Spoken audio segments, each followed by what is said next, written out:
Hello everyone, today I'll be discussing about white box testing and black box testing. So we are going to discuss about white box testing. So what is white box testing? White box testing means a testing where we don't only focus on the input and output of the software or the code. We also focus on the internal logic, code paths, loops, condition of the program. All over, I want to say that we focus on the internal code. That what's the error in the code? We'll fix the code. So white box testing include statement coverage, branch coverage, and path coverage. So what is statement coverage? Statement coverage ensures that every statement in the code executes once. So suppose we have here a simple piece of code. So if we take x is equals to 5 here, so this statement will get covered, and if we take x is equals to minus 3 here, so this statement will get covered, and by taking the values this statement will automatically get covered. So our path coverage, our statement coverage is 100% because every statement of our code is executing at least once. So this was statement coverage. And second is branch coverage. What is branch coverage? Branch coverage means the branch, if else if, all the conditions, like they are making the branches in the code, so it makes sure that every branch is executed once. For example, here we have two branches. First one is if, second one is else. So if else, if x is greater than 0, print positive. If x is less than 0, print negative. So here we have two branches, and our test cases will make sure that these two branches get execute once. So if we take 5, so this branch will get covered, and if we take minus 2 or any negative integer, so this branch will get covered. So our branch coverage by our test cases is also 100%. If we don't cover this minus 2 or the negative thing, and we only see this branch, so our branch coverage will be only 50%, but we don't want that. We make sure that every branch is covered. Suppose and similarly, path coverage, the third and the last type. Path coverage will make sure that every path get covers once. So path coverage is also a type of white box testing analysis. So here we make sure that every path that we had, that if path we had, that else path we had, is executed once. So this is similar, but path coverage is more complex because there are too many paths in the code. So statement coverage is like the basic thing that we need to do. Branch coverage is also a mediocre thing that we need to do in the software testing, in the white box testing. And path coverage is more of a complex thing, but we have to also cover that, but it has a more complexity. And I have taken an example over here of a product module. So product module is calling a JSON file. So I'll correct it, JSON file. So statement is RES products. It is getting executed because we are calling it from a server as a client. Also I have a branch flowchart, a branch diagram. So this execute like this. Start, if product exists, the product exists in the website. Suppose we have opened the Amazon website and we are searching for a sunscreen. So does this sunscreen exist in the Amazon website?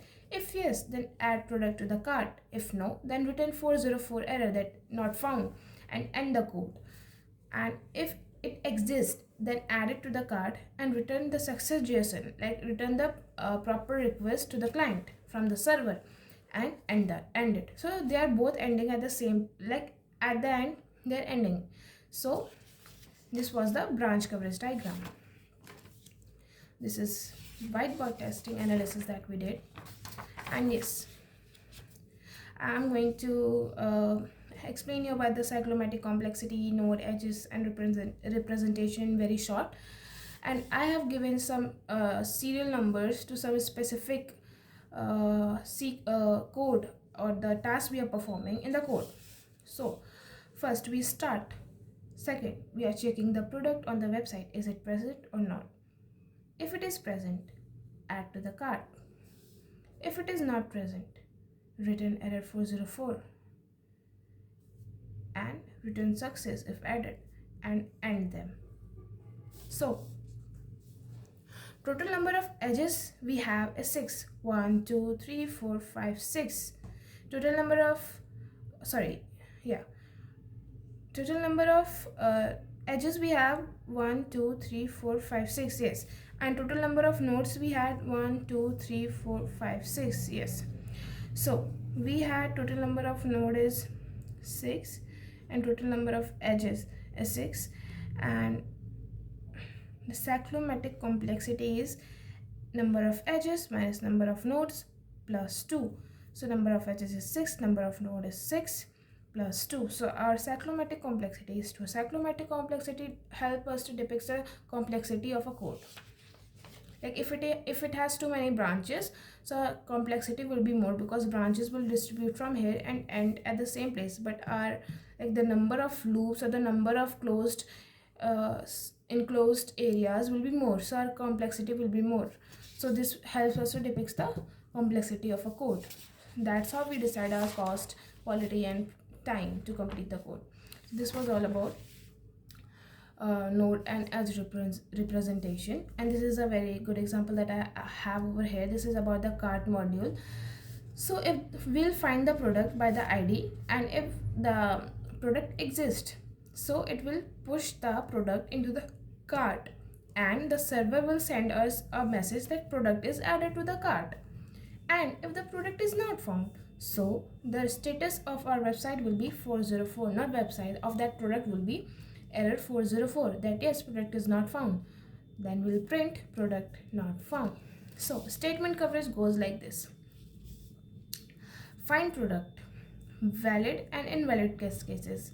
We had two test cases, that product can be there and product cannot be there, like valid ID and invalid ID. So it is executed. If product is not found, invalid ID means product has, like the product of that ID does not exist in the whole website, so it is executed. Yes, it will get executed by this test case. And cart push product, so if it has a valid ID, if the product has a valid ID, so it will get pushed in the cart, it is executed.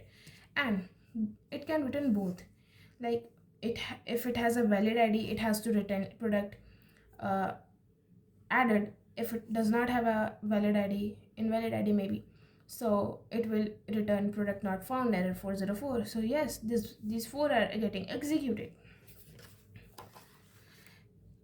Now we'll learn about branch coverage. So branch coverage goes like this: branch is true, like product not found, then test case ID 999, like the product ID is 999, and like product is not found of that ID, and if product found, ID of that product is 1, so product would be added. Similarly, path coverage, we had two paths. First, that product is found. Second is product is not found. If product is found, push the product into the cart stack, and if the product is not found, return the 404 error. So both paths are getting executed by our valid and invalid ID test cases. Now we'll learn about black box testing. Black box testing is testing where we check only the input and output of the code. We don't have to do nothing with the internal logic or the internal code. That's why it is also called as a blind box testing. So in black box testing, we only focus on the input and output we are getting from the code. We are just putting the input and we are focused on the respective output of that particular input. So we have here like three types of black box testing. Like first we are going to study about equivalence class partitioning. So I'll be taking example of that cart add product. Okay, so we can have two test cases in equivalence class partitioning.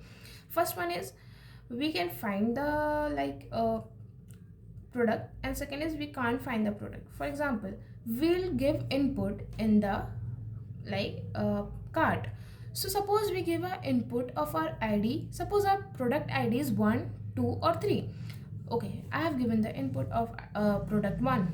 Okay, I found it. Product added. 2. Okay, I found that product 2. Product added into the cart.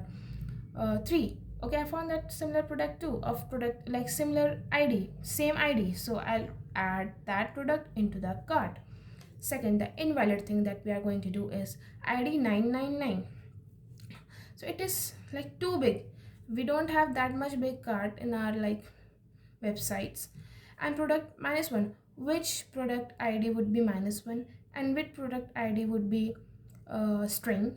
We are only considering a single integers here, so it will return a 404 error. Okay, so there are two types of um, like cases we are covering over here. So we are just covering valid and what is invalid. This is equivalence class partitioning. Now we are going to learn about boundary value analysis. What do you mean by boundary value analysis? We will also analyze the boundaries of the cart module. We are also analyzing the boundary. So this is the boundary value analysis. For example, what if the cart is empty? Not 1, 2, 3 or any string we are entering. What if just 0? So it will tell us to place an order. Place the order. So there would be for us there would be showing a message of placing the order. What if the will go in between? What if it is 0? Okay, place the order. What if one item is added? What if 0 item is added? So there is no item, no. So place the order. If there is one item, so and we place the order, so it would be successful. And what if there are 0 item in a cart and we are placing the order? We'll obviously get an error. So the cart is empty. What are we ordering? But if we are having one item in the product and we are placing the order, so it will get successful. Yeah, your item is now, or the order has been placed of the particular item. What if, suppose our cart has a limitation of 100 items only? 100 items only. Then what would we do? So if I add 101th item, so it must throw an error that your cart is full, your stack is full, we can't push more product into it. So it also depends upon the scalability of the system. So we can say I am also testing the scalability over here. So this is the boundary value analysis. We are also testing the boundary over here, not only this part, what if the item is 1, 2, 3. Not, we are not only testing that, we are also testing the boundary. What the minimum, the like the most, like the minimum and the maximum cases of the whole system. So this was the boundary value analysis. And the third one is decision table testing. So I'll be going to test a order module over here. Cart is empty versus cart is not empty. Condition is cart is empty. If the cart is empty and we'll place the order, so it will obviously throw an error of error 400. And if the cart is not empty and we'll place the order, so our order will get like successfully placed. So what is decision table? We are just making the table here of decision that we are taking, and what is happening after that, what is the action happening, like we are doing after taking the condition, and what is the output we are getting, after taking the action. So this was all about the order module decision table analysis, and this was all. And also I'll like to show you this very beautiful example that I have taken. If cart is empty, so it will throw an error. If one item is there, it is valid, so order is being placed successfully. If the two items are there, so it's fine, order placed successfully. If maximum item we reach the maximum of the stack, so okay, it's fine, order placed successfully. What if it is maximum plus 1? So it depends on the system. Maybe it is in like getting successfully placed, order successfully placed, or maybe the order is not getting placed because your stack is full. So this was boundary value analysis, and we have covered all the types of the black box testing and the white box testing over here. Thank you so much.